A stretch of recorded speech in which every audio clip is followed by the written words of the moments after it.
Asia কাপের দল ঘোষণা করল শ্রীলঙ্কা।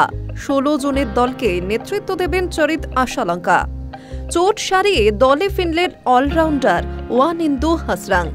গত মাসে বাংলাদেশের বিরুদ্ধে খেলতে পারেননি চোটের জন্য। জিম্বাবুয়ের বিরুদ্ধে আগামী টি-20 সিরিজেও বিশ্রাম দেওয়া হয়েছে ২৮ বছর বয়সী এই ক্রিকেটারকে। হ্যামস্ট্রিংয়ের চোটে ভুগছিলেন হাসরাং।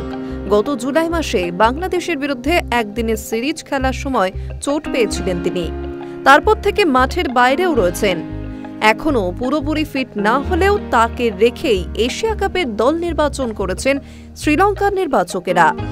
জোরে বোলার দুশমন চামিরাকেও এশিয়া কাপের দলে রাখা হয়েছে।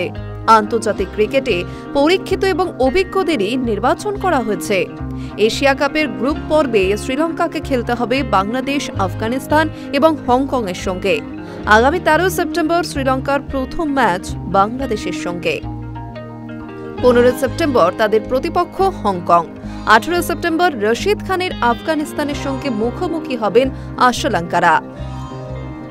এশিয়া কাপে শ্রীলঙ্কার দল: চরিত আশালঙ্কা অধিনায়ক, প্রথম নিশাঙ্ক, কুশল মেন্ডিস, কুশল পেরেরা, নুয়ানিন্দু ফার্নান্ডো, কামিন্ডু মেন্ডিস, কামিল মিশারা, দাসুন শানাকা, ওয়ানিন্দু হাসরাং, দুনিত ওয়ালেল্লাগে, চামিকা করুণারত্নে, মাহিস থিকসানা, দুশমন চামিরা, বিনুরা ফার্নান্ডো, নুয়ান তুষারা এবং Matheesha Pathirana. Hi news network.